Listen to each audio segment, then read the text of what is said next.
If you have credit, I'll give you double. The manager jeered until he found out he owned the bank.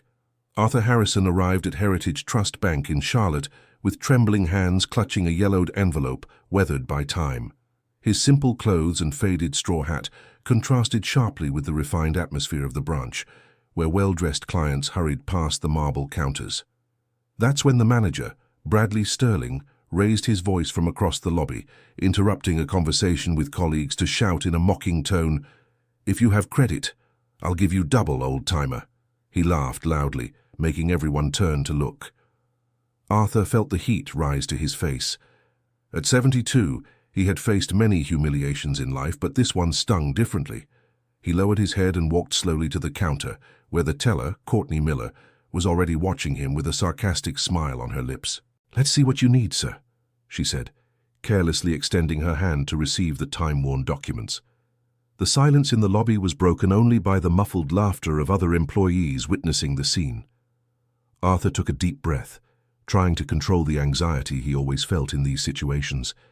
It wasn't the first time he'd been treated this way, but today something inside him said it would be different. Bradley approached the counter, adjusting his red tie and flashing the smug smile he used to intimidate clients he considered beneath him. His eyes scanned Arthur from head to toe, lingering on the hole-ridden hat and patched shirt. "Let me guess," said Bradley, resting his elbows on the counter. "You're here to withdraw the $15 from your pension, or maybe ask for a loan to buy a bike." The laughter echoed through the lobby again. An elegant woman in line sighed irritably at the delay, while a businessman in a suit checked his watch impatiently. Arthur just looked at Bradley with a calmness the manager interpreted as submission. "Actually," Arthur replied in a low voice, "I'd like to carry out some banking operations." "Some banking operations," Bradley repeated loudly so everyone could hear. "Courtney, this gentleman here wants to do some banking operations." "What kind of operations, my friend? Going to invest in the stock market? Buy some shares?" Courtney typed the details into the system, her fingers flying over the keyboard while she shook her head in disapproval. The computer beeped, and she looked at the screen with an even more disdainful expression. "Bradley," she called, turning the monitor so the manager could see. "Take a look at this." Bradley leaned in to read the data, and his smile widened cruelly. "Oh my God," he exclaimed theatrically. "You have a balance of $56.40. Wow. What a tycoon." The atmosphere grew even more awkward. Arthur felt all eyes on him. Some curious, others mocking, a few sympathetic. A child waiting with his mother whispered, asking why the man was being mistreated, but was quickly silenced. "And what operation would you like to do, sir?" asked Bradley, feigning exaggerated professional seriousness. "Transfer $10 to some $1 million savings account?" Arthur took a deep breath. 40 years ago, when he founded that bank with just $1,000 borrowed from a friend, he never imagined he'd be treated this way in his own institution. The irony of the situation was not lost on him, but he decided to see his mission through. "I'd like to withdraw $20, he said simply. $20? Bradley clapped his hands. "Folks, this gentleman is going to withdraw $20. But wait a minute, my friend. For counter withdrawals, there's a small fee of $5. That leaves $15 for you. Still want to do it? Dear listener, if you're enjoying the story, take a moment to hit like and especially subscribe to the channel. It really helps us new creators. Now moving on?"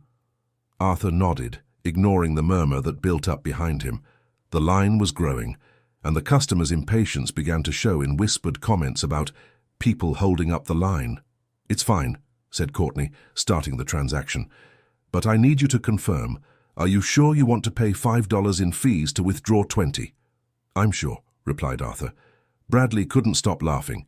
He turned to a colleague who was watching the scene and whispered loud enough for everyone to hear, "I bet in a minute he'll ask to speak to the general manager. These old folks always think they know someone important." The bill-counting machine made a mechanical noise, and Courtney handed the notes to Arthur with a careless gesture. But on purpose, she let them slip through her fingers. The bills floated to the floor along with some coins Arthur had in his pocket. "Oh, what a pity," said Bradley, making no move to help. "Your money dropped, old man. But don't worry, it's clean around here." Arthur slowly bent down, his joints protesting the movement. The laughter in the background seemed to echo louder as he gathered his scattered coins from the cold marble floor. That's when he felt a small hand beside him. "Let me help, Grandpa," said a little girl about 8 years old, who had moved away from her mother to help him. "Abigail, come back here," called the mother, embarrassed. "Don't get mixed up in this." But the girl paid no attention. She picked up the coins one by one and carefully placed them in Arthur's hand. For a moment the old man felt a different emotion, a distant memory of when his own granddaughter, at the same age, used to play in his office decades ago. "Thank you, Angel," murmured Arthur, putting the money back in his pocket carefully. "You're welcome," smiled the girl before running back to her mother. The child's gesture seemed to bother some employees, but Bradley saw it as an opportunity for more humiliation. "What a touching scene," he said, clapping slowly. "A child having to help because you can't even pick up your own money. Maybe it's time to think about a retirement home, don't you think?" Dorothy Harrison, a newly hired employee watching everything from the other counter, felt her stomach turn. With only 3 months at the company, she still hadn't gotten used to the cruel way Bradley treated simpler customers. She approached with a glass of water. "Would you like some water, sir?" she offered gently. Bradley immediately turned to her, his eyes gleaming with anger. "Dorothy," he called loudly, "what's this about wasting water on just anyone? Water here is for important clients, not for bums." "But, Mr. Bradley," she tried. "No buts," he interrupted. "If you keep this up, you'll be looking for a job next week. Got it?" Dorothy lowered her eyes, but not before Arthur noticed the tear rolling down her face. Once again, he faced the reality he had been discovering over the past few weeks. His bank had become a cold place where humanity was seen as weakness. "Is there anything else you need?" asked Courtney, clearly wanting to get rid of the situation. Arthur looked around, observing every detail of the environment. The golden plaques on the wall, the bank's logo he himself had sketched on a piece of paper 40 years earlier, the employees who seemed to have completely forgotten the values he had tried to instill from the beginning. "Actually," he said calmly, "I'd like to speak with the regional director." The silence that followed was absolute. For a few seconds, even Bradley was speechless. Then, as if a dam had broken, the laughter exploded with renewed force. "The regional director!" Bradley held his belly, laughing so hard. "Folks, did you hear that? Our friend here wants to speak to the regional director." Other employees gathered around, drawn by the commotion. Victoria, from the credit section, shook her head as if she had seen it all. "These people always think they can get something by making a scene," she commented to a colleague. "Yeah, they always think they know someone," the other replied. Bradley picked up the phone from the counter and put on a theatrical performance, dialing random numbers. "Hello, Dr. Thompson," he said into thin air. "I have a very important client here who wants to speak with you." "What?" "Oh, yes. He has a balance of $56 and wants to carry out important banking operations." The laughter continued as Bradley pretended to have a conversation with the disconnected regional director. "He said he's coming right now," Bradley announced, hanging up the phone. "You can wait over there in the private suite, sir." "What was your name again?" "Arthur," the elderly man replied, staying calm. "Mr. Arthur, you can wait in the private suite." Bradley pointed to a plastic chair in the corner of the hall near the restroom. "The director will be right with you to discuss your major investments." Meanwhile, the bank continued its business as usual. Clients with black cards were greeted with smiles and special coffee, while simpler folks were served with haste and irritation. Arthur observed everything from his chair, taking mental notes on each situation he witnessed. An elderly woman of about 60 approached Courtney's counter, carrying a market bag and wearing simple clothes. Immediately, the teller assumed a posture of impatience. "What do you need, ma'am?" she asked without looking up from the computer. "I wanted to ask about a loan to renovate my house," the woman said shyly. Courtney sighed loudly, as if it were a huge inconvenience. "Do you have proven income and account for more than 2 years? A credit card with a high limit?" "Well, I have my pension," the woman began. "Forget it," Courtney cut in. "With a pension, you can't even borrow $1,000. Next." The woman left without fully understanding what had happened, carrying her bag and her wounded dignity. Arthur clenched his fists, recalling when he founded the bank precisely to serve people like her, who were turned away by larger institutions. Shortly after, a man in an expensive suit arrived, driving an imported car. Bradley practically ran to greet him at the door. "Mr. Lawrence," he greeted effusively. "What a pleasure to see you here. How's the family?" "Very well, Bradley," the man replied, smiling. "I've come to sort out some transfers." Of course. Come with me to the executive suite. Would you like some coffee? Some cold water?" The contrast was stark. Arthur watched as Lawrence was led into an air-conditioned room, where he was served water in a glass cup and imported cookies, while he remained on the plastic chair next to the restroom, hearing the flush sound every few minutes. Dorothy walked past him carrying a stack of papers, and Arthur took the opportunity to strike up a conversation. "Sorry to bother you," he said gently. "Have you been working here long?" She looked around, checking if Bradley was nearby, before answering, "Only 3 months, sir." "And how has the experience been?" Dorothy hesitated. There was something about that old man that made her want to open up, but she knew she shouldn't speak ill of the company. It's a job," she replied diplomatically. Arthur nodded understandingly. "I know it's not easy. But tell me something. When you thought about working at a bank, did you imagine it would be like this?" The question caught Dorothy Harrison by surprise. She glanced around again and, seeing they were relatively alone, whispered, "To be honest, no. I thought I'd be helping people, you know, solving problems, offering solutions. But here," she paused, as if she'd said too much. "But here it's different," Arthur Harrison finished. "Yeah, very different." Before they could continue the conversation, Bradley Sterling appeared from the executive suite, accompanying Lawrence to the exit. "It was a pleasure, Mr. Lawrence. Anything at all, you know you can call me directly." After the VIP client left, Bradley turned to Dorothy with an irritated expression. "What are you doing standing there chatting? There's work to be done." "Sorry, Mr. Sterling," she murmured, hurrying away. Bradley then looked at Arthur with a sarcastic smile. "So, Mr. Harrison? Still waiting for the regional director? Because I've got bad news. He's probably very busy with important clients. Maybe you should come back another day." "No problem," Arthur replied calmly. "I can wait." The answer seemed to annoy Bradley. He had hoped the old man would give up and leave, but apparently he was determined to stay. "Look, I'll be straight with you," Bradley said, lowering his voice but keeping the arrogance. "This bank isn't a place for people like you. Here we deal with high figures, complex operations, important clients. Do you understand?" "I understand perfectly," Arthur answered. "So why don't you look for a branch more suited to your profile? There's a credit union down the street that better serves simpler folks." Arthur smiled slightly. "Thanks for the suggestion, but I'd rather stay here." The old man's stubbornness was starting to seriously bother Bradley. Other clients were noticing the situation, and he didn't want it to become a bigger problem. "Listen here," he said, this time more threateningly. "I'm not going to spend all day on this charade. Either you handle your business and leave, or I'll call security." It was at that moment Arthur decided to take the next step in his plan. "Then I'll make a formal complaint," he said, pulling an old cell phone from his pocket. "Can I call the ombudsman?" Bradley's laughter echoed through the hall again. "The ombudsman," he repeated loudly. "Everyone, now he's going to call the ombudsman. What will you tell them? That the bank won't lend you $1 million?" Arthur ignored the laughter and dialed a number. Bradley kept cracking jokes to the staff, mimicking what he imagined the old man's conversation with the ombudsman would be like. "Hello?" Arthur said into the phone. "Yes, it's me.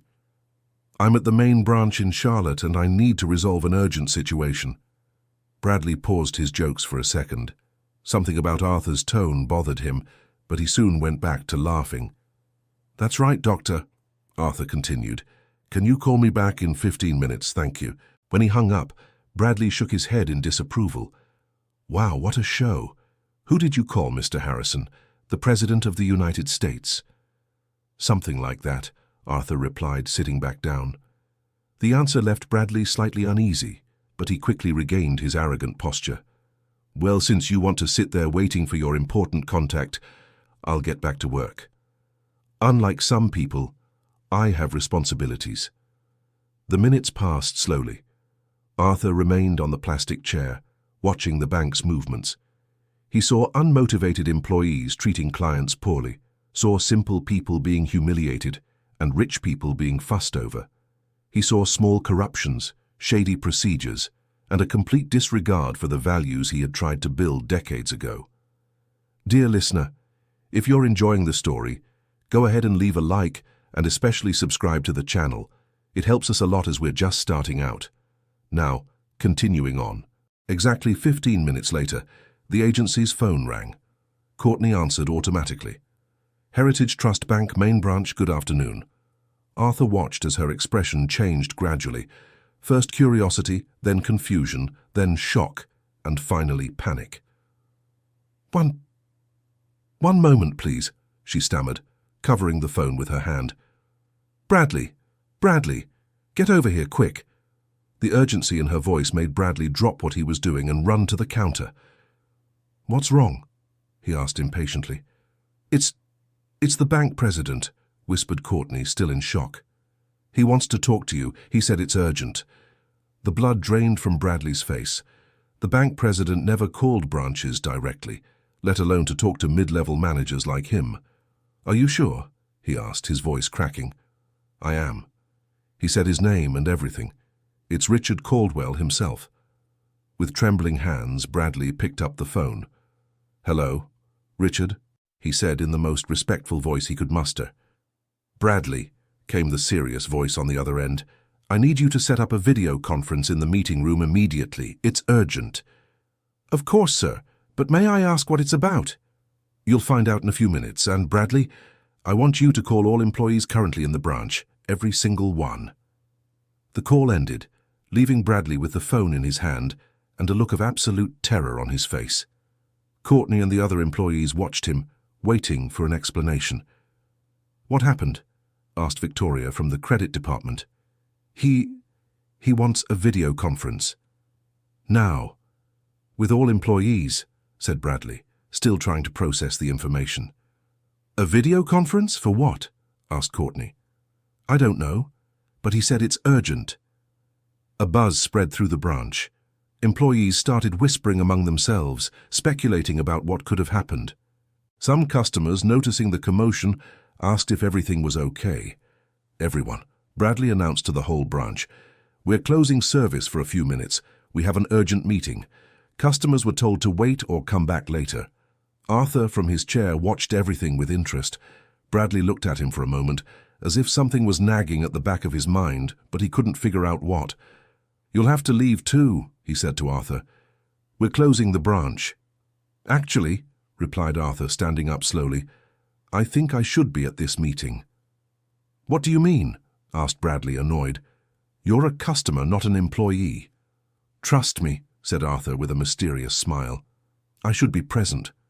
Something in the old man's tone made Bradley hesitate. There was an authority there he hadn't noticed before, but his arrogance soon took over. No way. You leave now or I call security.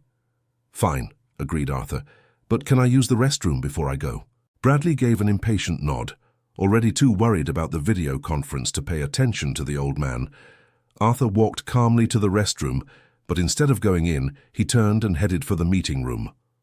Hey! Shouted Bradley. Where do you think you're going? To the meeting, replied Arthur simply, walking into the room. Bradley ran after him, followed by the other employees who didn't understand anything that was happening. The meeting room was spacious, with an oval table in the center and a large screen for video conferences. Arthur sat down calmly in a chair at the back. Have you lost your mind? Said Bradley, red with rage. Get out of here right now. Bradley, said Dorothy timidly, Richard Caldwell is calling on line 1. Not knowing what to do with Arthur there, but fearing the bank president's wrath more, Bradley decided to take the call and deal with the old man later. Richard Caldwell, he said, activating the speakerphone. Great, Bradley. Is everyone there? Yes, sir, all the branch employees. Perfect. Now activate the video conference. We have urgent matters to discuss. With trembling fingers, Bradley turned on the equipment. The large screen lit up, and gradually the image began to form. First, an elegant meeting table appeared, then some blurred figures that became sharper. When the image finally came clear, the silence in the room was absolute. On the screen sat the bank president, Richard Caldwell, a distinguished man in his 50s. Beside him were other senior executives Bradley recognized from the photos in the annual reports. But it was the figure at the center of the table that made Bradley's world completely collapse. There, wearing a stylish suit and no straw hat, was Arthur, the same man who had been humiliated, mocked, and mistreated all afternoon. Only now he was sitting at the bank's boardroom table with a sign in front of him that clearly read, Arthur Harrison, founder and majority shareholder. The silence in the branch's conference room stretched for several eternal seconds. Bradley looked at the screen, then toward the back of the room where Arthur had been sitting moments before, then back at the screen. His mind refused to process what he was seeing. "Good afternoon," said Arthur through the screen, his voice now carrying an authority that hadn't been present throughout the afternoon's humiliation. "As you can see, I'm not exactly who you thought I was." Courtney let out a low groan. Victoria from the credit section covered her face with her hands. Dorothy's eyes widened, finally understanding why she had felt differently talking to that gentleman. But, stammered Bradley, still trying to find words. "You must be wondering how this is possible," Arthur continued calmly. "The answer is simple. Over the past few weeks, I've been discreetly visiting our branches to evaluate how our employees treat our customers. Unfortunately, what I found here was deeply disappointing." Richard Caldwell took the floor. "Over the last 2 months, Mr. Arthur has reported concerning situations at several of our branches, but what happened here today exceeded our worst expectations." "How can you prove that?" asked Bradley, still in denial. "Anyone could pretend to be the bank's owner." Arthur smiled sadly. "Bradley, you have access to the bank's internal system on your computer, right? Type in my social security number, 987654321. Let's see what comes up." With shaking hands, Bradley typed the numbers into his terminal. The screen loaded for a few seconds, and then information appeared that made his knees buckle. Arthur Harrison, founder, majority shareholder, 78% of shares, full system access. "This isn't possible," murmured Bradley, collapsing into his chair. "This isn't possible." "Unfortunately, it is very possible," said Richard Caldwell through the screen. "And now we're going to address the consequences of what happened here today." Arthur leaned forward, resting his arms on the table. "Bradley, over the past few hours you called me a vagrant, mocked my financial situation, allowed your employees to treat me with disrespect, and even threatened to have security remove me. On top of that, I saw you humiliate other customers who didn't meet your standard of wealth." "Mr. Arthur, I didn't know," began Bradley. "But should you have known?" interrupted Arthur. "Should you only treat the people you recognize as important better? What does that say about your character as a person and as a professional?" The question echoed in the silent room. Bradley had no answer because he knew that anything he said would only make his situation worse. "On top of that," Arthur continued, "I noticed several irregularities in your procedures. I saw you charging fees that aren't mandatory. I saw preferential treatment that violates our protocols for equal service, and I witnessed what I can only call systematic cruelty toward more vulnerable clients." Dr. Richard took the floor again. "Bradley Sterling, you are fired for cause, effective immediately. Your actions today demonstrate a complete incompatibility with the values this institution aims to represent." "Please," Bradley begged, dropping to his knees. "I have a family, I have children, I have loans. Please give me a second chance." "You had many second chances," Arthur replied. "Every client you humiliated was an opportunity to do things differently. Every time you chose disdain over compassion, you were defining who you really are."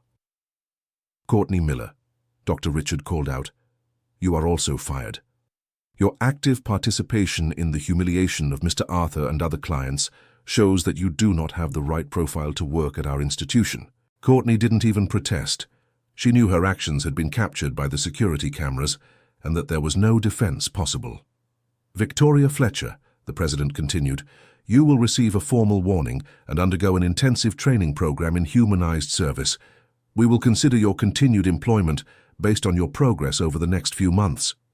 Victoria nodded quickly, still in shock over the whole situation. And Dorothy Harrison, Arthur said, smiling for the first time since the video conference began, you will be promoted to manager of this branch, effective immediately. Dorothy's eyes widened. Sir, but I've only been working here for 3 months. And in those 3 months you've shown more humanity and compassion than some employees show in years, Arthur replied. When you offered me water, when you cried at the cruelty toward other customers, when you refused to take part in the humiliations, you showed exactly the kind of person we want leading our branches. But I have no management experience, she protested timidly. Experience you can gain, said Dr. Richard. Character you already have, and character is what we look for in our leaders. Arthur stood up in the meeting room at headquarters. Dorothy, your first mission as manager will be to implement a training program for all employees in this branch. I want you to learn that every customer, regardless of their bank account, deserves to be treated with dignity and respect. Yes, sir, she replied, still trying to absorb the radical change in her life. Furthermore, Arthur continued, we will be eliminating several unnecessary fees that harm our lower-income clients. The bank was created to serve people, not to exploit them. Bradley, still on his knees on the floor, made one last attempt.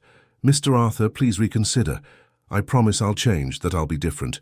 Give me a chance to prove I can improve. Arthur looked at him with an expression of genuine sadness.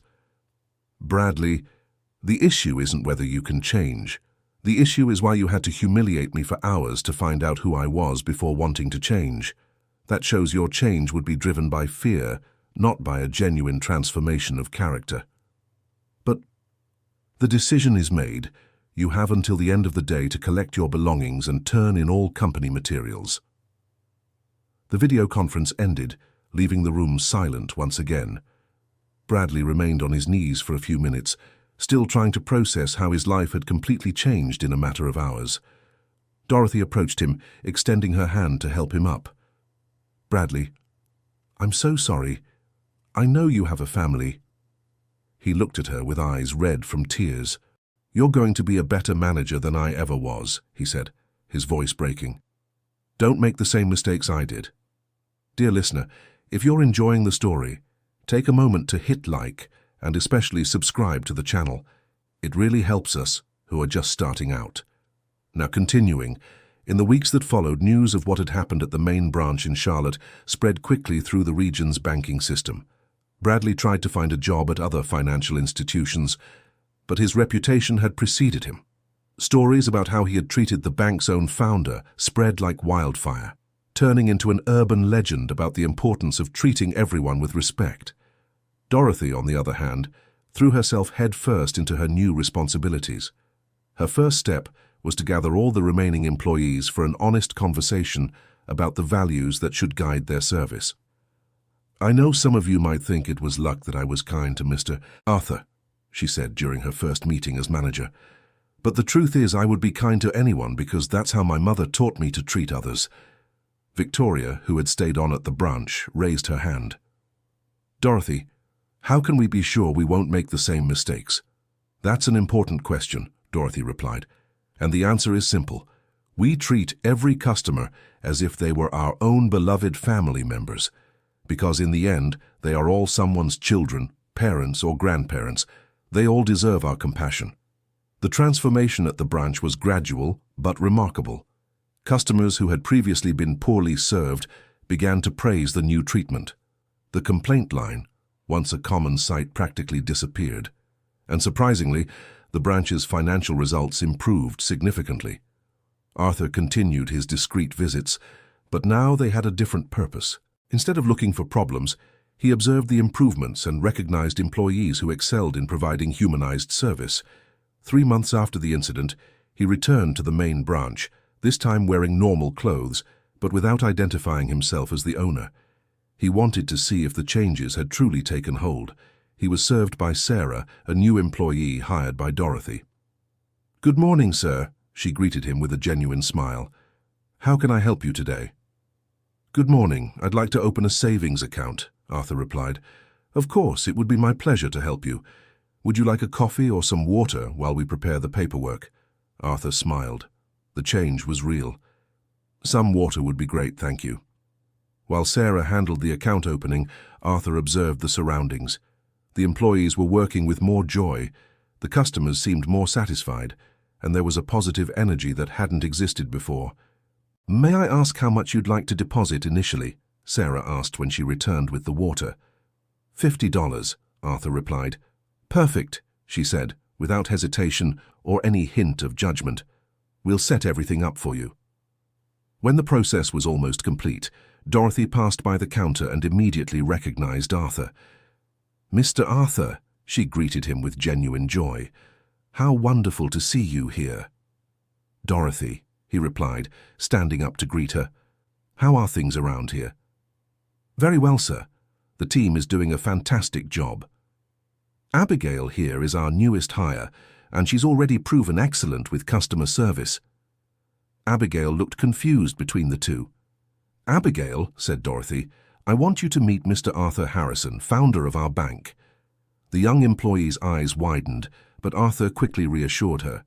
Please, don't change a thing in how you treat customers. You're doing exactly what needs to be done. Are you really the founder of the bank? She asked, still in disbelief. Yes, I am, and I'm very proud to see how you're treating our clients. But you were opening an account with $50. And what's wrong with that? Asked Arthur with a smile.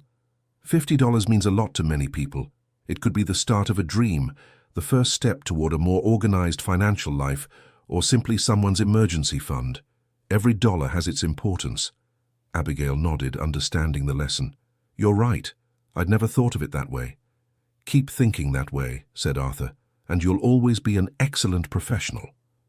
Before leaving, Arthur asked to speak privately with Dorothy in her office. How has your experience as manager been? He asked. Challenging, but very rewarding, she answered honestly. At first it was hard because some employees questioned my authority since I was new, but little by little, I managed to show that leadership isn't about time on the job. It's about purpose. And what is your purpose?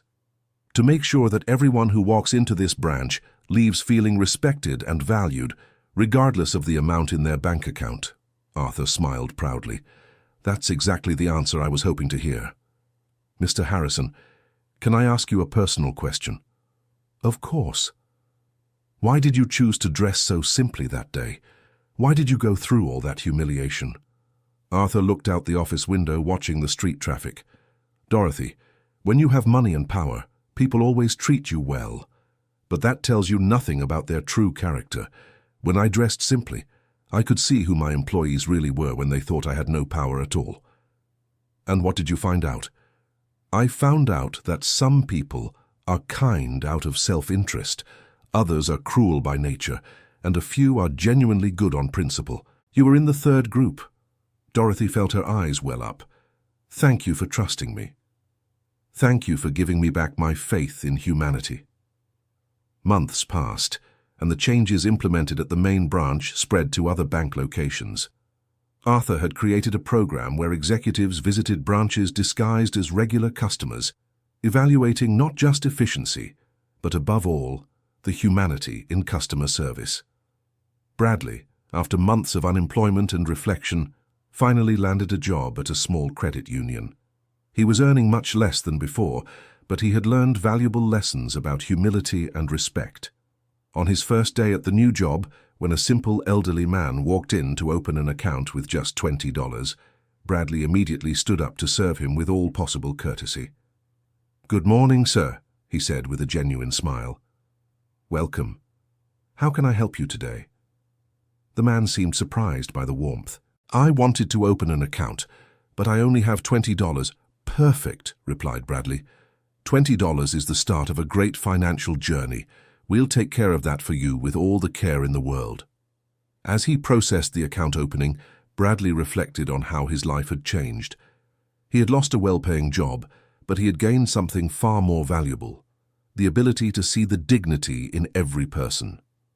Across town, at a public school, Arthur Harrison was giving a lecture to high school students on entrepreneurship and human values.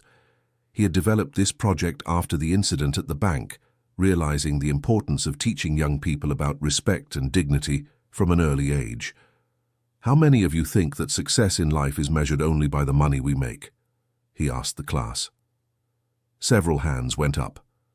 I understand why you think that way, Arthur continued. Society teaches us that having more money means being more important. But I'm going to tell you a story that might make you rethink that.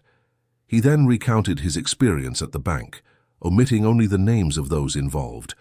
The students listened, fascinated, especially when he got to the part about the revelation. In the end, he concluded, what I discovered is that our true character is revealed not when we're being watched by important people, but when we think no one is looking. It's easy to be kind to your boss. It's hard to be kind to someone who can give you nothing in return. A student raised her hand. Mr. Harrison, what happened to the manager who treated you badly? He lost his job, went through a very tough time, but eventually found work somewhere else. And you know what? I think the whole experience was a valuable lesson for him too. Weren't you angry with him? Arthur thought for a moment before answering. At first I was. But then I realized anger wouldn't get me anywhere.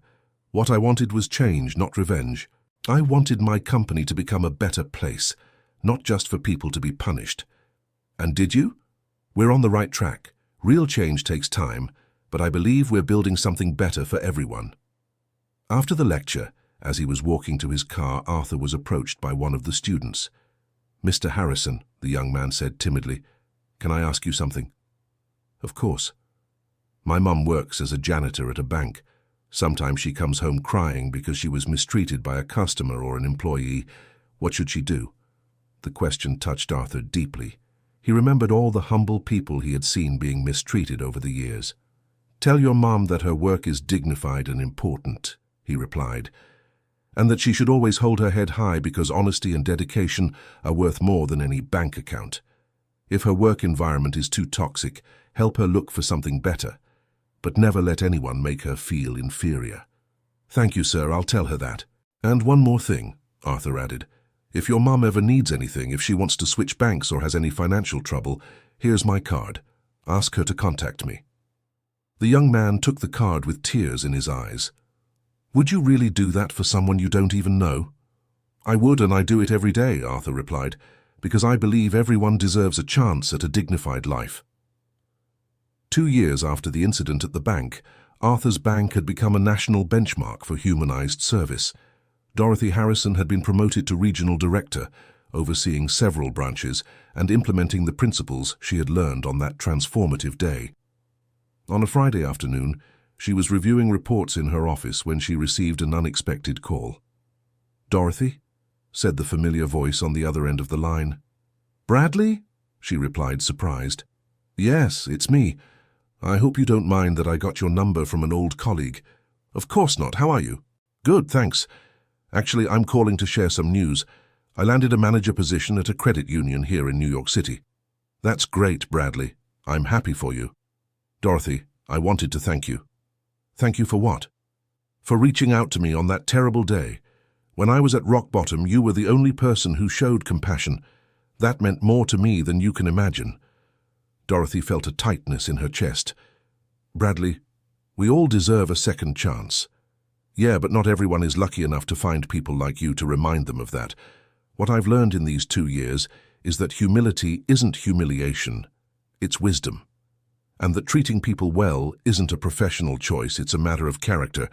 How's your work at the new company going? Completely different. Here we mostly work with low-income people, small business owners, simple folks. And you know what? It's the most rewarding work I've ever had in my life. Why? Because when you help someone who truly needs it, when you see gratitude in the eyes of a person who thought no one would believe in them, you understand the real purpose of our work. I'm really happy to hear that, Bradley. Dorothy, can I make a request? Of course. If you ever run into Mr. Arthur, can you tell him I've learned my lesson, that he was right about everything? I will, yes. I'm sure he'll be happy to know. Thank you. And thank you for being the person you were that day. You saved more than my job. You saved my soul." After the call ended, Dorothy spent a few minutes reflecting on the conversation. She remembered how Arthur always said that people can change, that mistakes can turn into lessons, and that compassion is always the best choice. The following week, she had the chance to pass that message on to Arthur during one of his regular visits to the branch. "Bradley called me," she said. "He wanted me to tell you he's learned his lesson." Arthur smiled, but there was a sadness in his eyes. "I'm glad to hear he's found his way, but you know the goal was never to punish him, right?" "I know, it was to teach." "Exactly.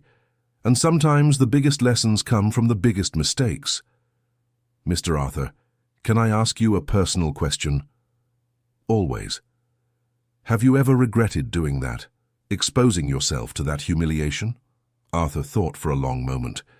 "No, I don't regret it, but I admit it hurt more than I expected. Not because of the humiliation itself, but because of discovering how far my company had drifted from the values I tried to build." "And how did you manage to overcome that pain?" "By turning it into purpose. Every change we've implemented, every employee we've trained, every client who's now treated with dignity, it's a way of healing that wound." "You're a very wise person." "No, Dorothy. I'm just someone who was lucky enough to learn from my own mistakes and from the kindness of people like you." 5 years had passed since that day that changed so many lives. Arthur's bank had expanded significantly, but always maintaining its principles of humanized service. Dorothy was now vice president of the institution, the youngest person ever to hold that position in the company's history. Bradley had thrived in his new career, becoming director of the credit union where he worked. He had developed microcredit programs that helped small entrepreneurs achieve their dreams. His story of personal transformation had become an inspiration to other professionals in the financial industry. On a Saturday morning, Arthur was at home reading the paper when he received a call from Dorothy. "Mr. Arthur, do you have a minute to talk?" "I always have time for you, Dorothy. What's happened?" "Nothing bad. Actually, I want to invite you to a special event." "What kind of event?" "The credit union where Bradley works is organizing a seminar on humanized service in the financial industry. They would like you to be the keynote speaker." Arthur Harrison was surprised. "Bradley Sterling suggested this. It was his idea. He said your story transformed not only his life, but also the lives of many others who heard about it. He wants you to share it personally with other professionals. And do you think I should accept? I think it would be an incredible opportunity to multiply the impact of that experience." A week later, Arthur Harrison was in the credit union auditorium, looking at an audience of over 200 financial professionals. Bradley Sterling had made the introduction, telling his own version of the story and how it had changed his perspective on work and life. "And now," Bradley said to the audience, "I am pleased to introduce the person who taught me that true success isn't measured by what we accumulate, but by what we transform, Mr. Arthur Harrison." The audience applauded as Arthur Harrison stepped onto the stage. He looked at the people present, seeing curiosity and expectation on their faces. "Good afternoon," he began. "I'm here today not as a bank owner, but as someone who was once humiliated in a bank branch and decided to turn that experience into something positive." He told the entire story, from the moment he walked into the branch to the transformations that followed. The audience listened in absolute silence, some taking notes, others clearly moved. "What I want you to take away from here today," he concluded, "is not that you should fear that the company owner is disguised among your clients. What I want is for you to understand that every client deserves to be treated as if they were the owner of the company." "Why?" someone from the audience asked. "Because in the end, they are. It's the clients who keep our companies running, who pay our salaries, who trust us with their savings and their dreams. When we mistreat a client, we are disrespecting not just a person, but all the trust they placed in us." A young employee raised her hand. "Mr. Harrison, how can we ensure we always do the right thing?" Ask yourselves a simple question before every interaction. How would I want my parents or grandparents to be treated in this situation? If the answer is different from what you're offering, change your approach. And if the client is truly difficult, remember that behind every difficult client, there's a story. Perhaps that person has been mistreated elsewhere. Maybe they're going through personal issues, or maybe they simply were never taught about courtesy. Our mission isn't to judge, it's to help. After the lecture, during the cocktail hour, Bradley Sterling approached Arthur Harrison. "Mr. Harrison, I wanted to thank you once again for everything. Bradley, you don't need to thank me anymore. You turned the lesson into action, and that's what really matters. Can I tell you something?" "Of course." "Last week, a gentleman around 70 years old came to the credit union. He was dressed very simply, wanted to open an account with $50. All my old instincts told me to brush him off quickly. And what did you do?" "I served him as if he were my own grandfather. I offered coffee, water, talked about his family, explained all the available services. The meeting took almost an hour. And I found out he was a small farmer saving up to buy better seeds for the next harvest. I helped him secure a special microcredit for family farmers. 6 months later, he came back to thank me. It had been the best harvest of his life." Arthur Harrison smiled proudly. "That's the difference we make when we treat every person as unique and important. Mr. Harrison, can I make a confession?" "Sure. Sometimes I wonder what my life would be like if you hadn't walked into that branch on that day." "How do you mean?" "I would probably have remained a bitter person, treating poorly anyone I deemed inferior to me. Maybe I would have eventually lost my job for other reasons. Maybe I would never have discovered the satisfaction of truly helping people." "Bradley, the capacity for change was within you. I just created the situation that allowed it to emerge. Still, I am grateful." A few months later, Arthur's story began to circulate on social media, shared by employees who had attended the lecture. The account went viral, sparking discussions about dignified treatment, respect in the professional environment, and the importance of human values in business. Arthur received hundreds of messages from people sharing their own experiences, both as mistreated customers and as employees who had reconsidered their attitudes. Some companies invited him for consulting on organizational culture and humanized service. Dorothy, following the social media phenomenon, called him one afternoon. "Mr. Harrison, have you seen what's happening on the internet?" "I have. It's amazing how a simple story can touch so many people." "It's not a simple story. It's a lesson on human dignity disguised as a simple story." "Dorothy, I want to make you a proposal." "What kind of proposal?" "Let's create an institute, a place where we can train professionals from various fields on humanized service, on the importance of treating everyone with respect and dignity." "That would be incredible, but isn't that too ambitious?" "The best changes start with ambitious dreams, and if we can change the way some people treat others, it will have been worth it." "When do we start?" "How about now?" A year later, the Human Dignity Institute had already trained over 1,000 professionals from different sectors. Former bank employees, salespeople, healthcare attendants, public servants, all participating in workshops on empathy, respect, and humanized service. Bradley had become one of the Institute's main instructors, sharing his own story of transformation to inspire others. His lecture, From Pride to Humility, A Journey of Redemption, was one of the most sought after. At one of these lectures, a young hospital attendant raised her hand. "Professor Bradley, how did you manage to forgive yourself for what you did?" The question caught Bradley off guard. It was something he rarely addressed publicly. "You know," he replied after a moment of reflection, "self-forgiveness was the hardest part of this whole process. It's easier to apologize to others than to ourselves." "And how did you manage it?" "I realized that constantly punishing myself wouldn't help anyone. What truly mattered was ensuring I would never treat anyone that way again, and that I would use my experience to help others avoid the same mistakes." "Did it work?" "It worked because I turned guilt into purpose. Every person I help today, every employee who learns to treat customers with dignity, is a way to make up for the harm I caused in the past." After the lecture, Bradley was approached by a middle-aged man. "Professor, I wanted to thank you for your story." "Why?" "Because it made me realize I was following the same path you were on.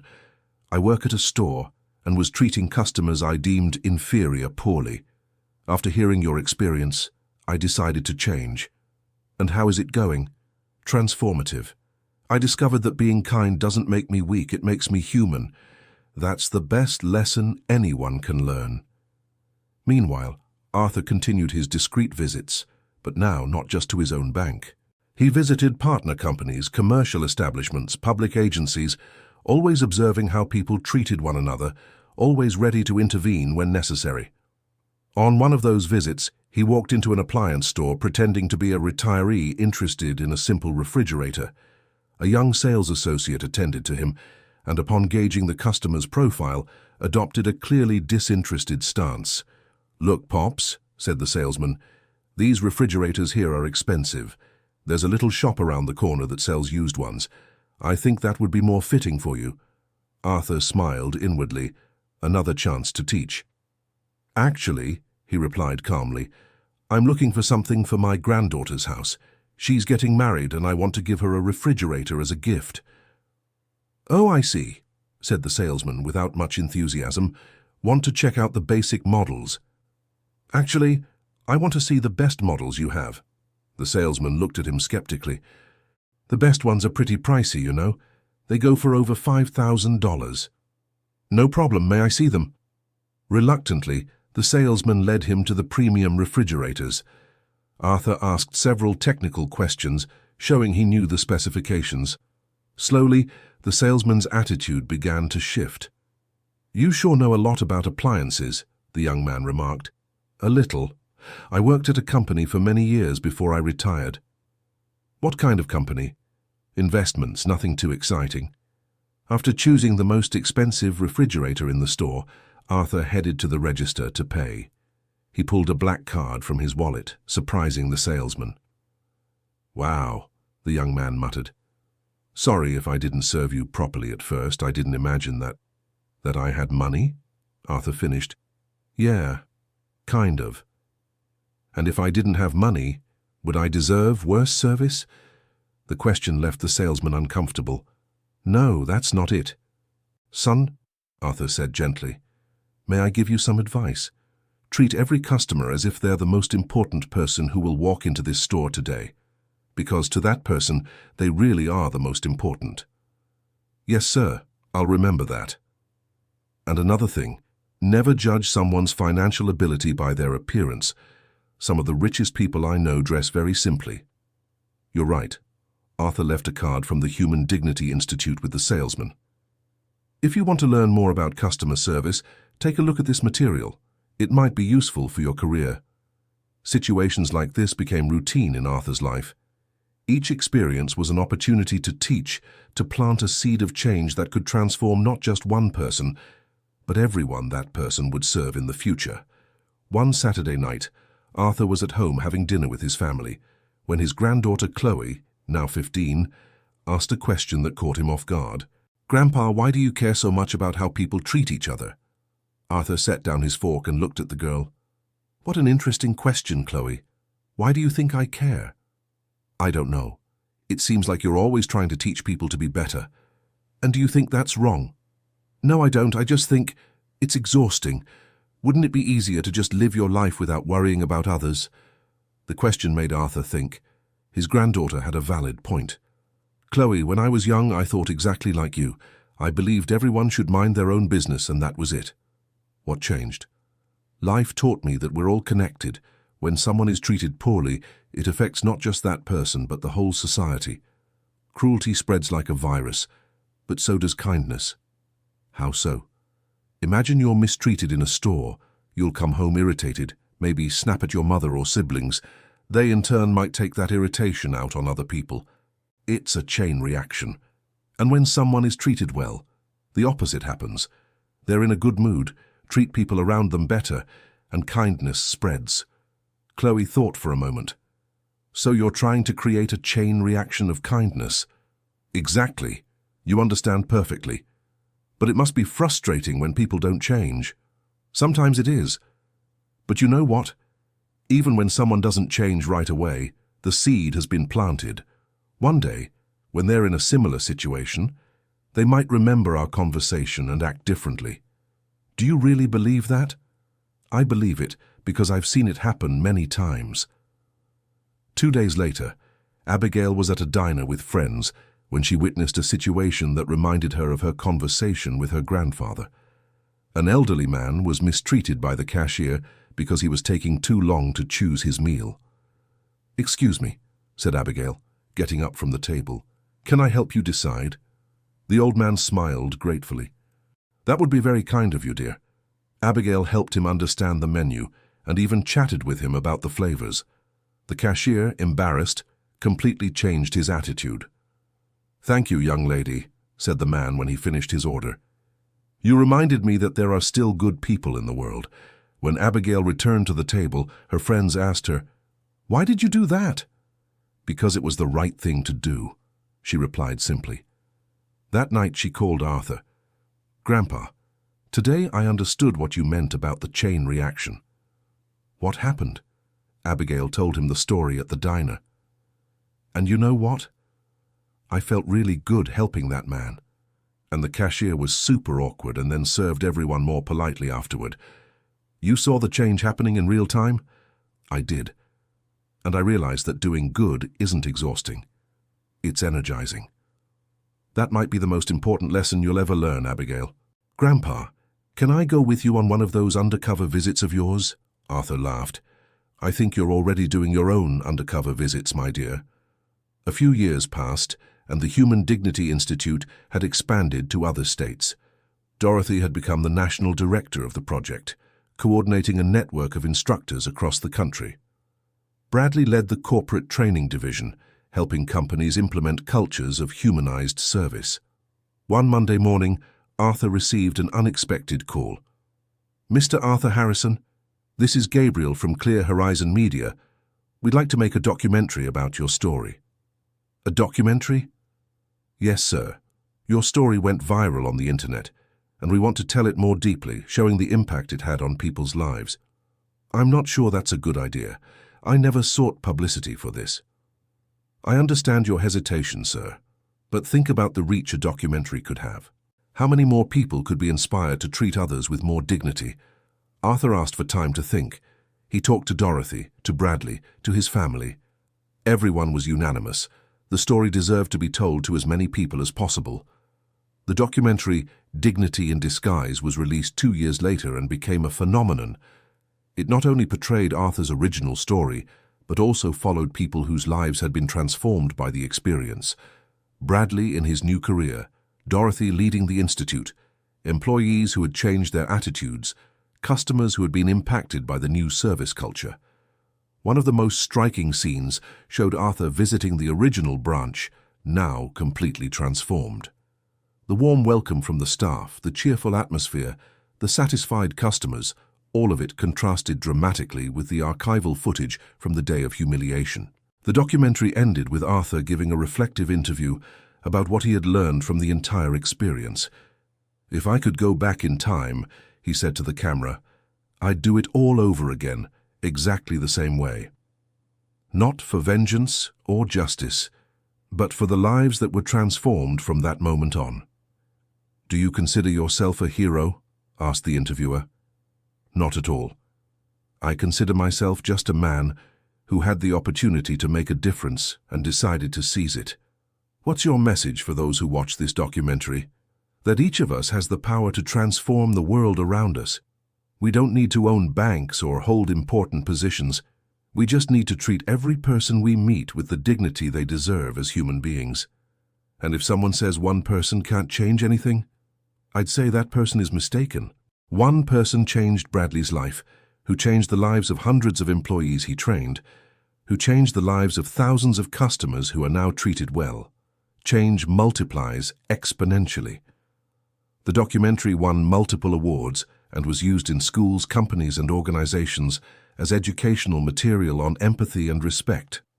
It inspired the creation of similar programs in other countries, always based on the principle that treating people well is a choice that transforms not only those who receive it, but mainly those who offer good treatment.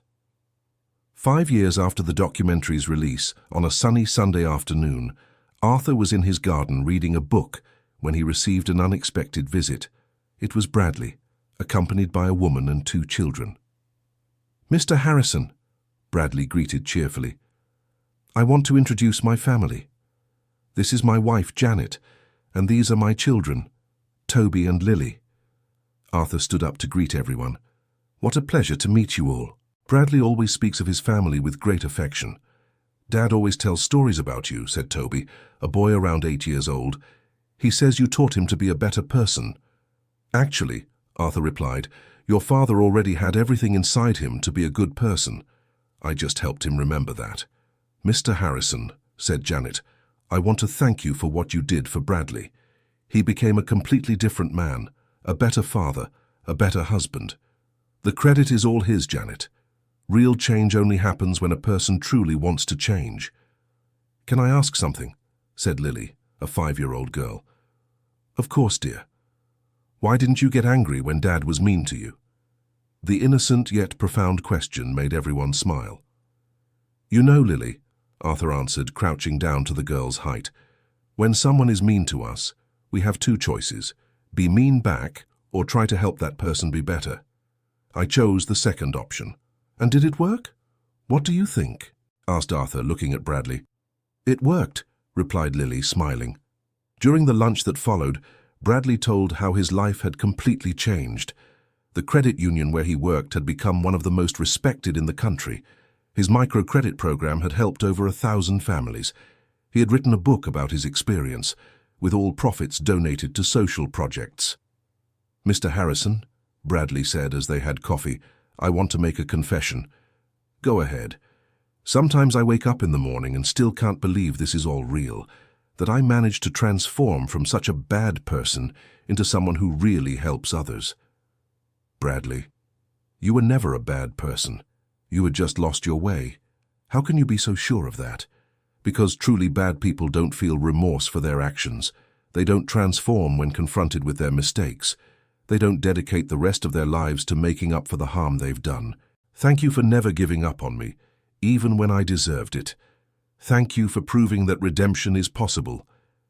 That night, after Bradley's family left, Arthur stayed in the garden watching the stars. He reflected on everything that had happened since that day at the branch, decades ago. He thought about all the lives that had been touched, all the changes that had been sparked, all the kindness that had spread throughout the world from a single act of courage. His granddaughter Chloe, now a psychology graduate working with compassionate patient care in hospitals, joined him in the garden. "Grandpa, what are you thinking about?" "I'm thinking about how a single decision can change so many lives." "The decision to go to the bank in disguise?" "No, Chloe. The decision to choose compassion over anger, to choose teaching over punishing, to choose building over destroying." "Do you think the humiliation you went through was worth it?" Arthur smiled, looking at the young woman who had become a multiplier of kindness. "It was worth every second, because it allowed me to discover that human transformation is possible, that kindness is contagious, and that each of us has the power to make the world a better place. And now, what do you plan to do from here?" "Keep planting seeds of kindness, because I know some of them will grow and turn into trees that will bear fruit for generations." "Can I keep helping?" "Chloe, you're not just helping. You're one of the trees that grew from the seeds we planted. And now you're planting your own seeds." "I love you, Grandpa." "I love you too, my dear. And I love the person you've become." That night, before going to sleep, Arthur wrote in his personal journal a reflection that summed up everything he had experienced. "Today marks 15 years since the day I was humiliated in a branch of my own bank. 15 years of a journey that transformed not only my company, but hundreds of lives. I learned that true wealth isn't in what we accumulate, but in what we manage to transform. I learned that humiliation can be a powerful teacher, as long as we know how to turn pain into purpose. I learned that every person we meet is an opportunity to make a difference, to plant a seed of kindness that can grow far beyond what we imagine. If I could give one piece of advice to future generations, it would be this: treat every person as if they were the most important person in the world, because to them, they truly are. Be kind, be compassionate, be human. Because in the end, We won't be remembered for the money we accumulated or the positions we held, but for the difference we made in the lives of the people who crossed our path. Human dignity is not a luxury, it's a necessity, and each of us has the responsibility to protect it, cultivate it, and spread it throughout the world. Because when we treat someone with dignity, we aren't just helping that person, we're making the entire world a better place. The end. Now tell us what you thought of this story and where you're watching us from. If you have a similar experience to share with us, leave it in the comments with sincere words. Do you think Arthur made the right decision? We love reading your opinion. Thank you so much for your company. Don't forget to leave your like and, most importantly, subscribe to the channel so you don't miss other touching stories.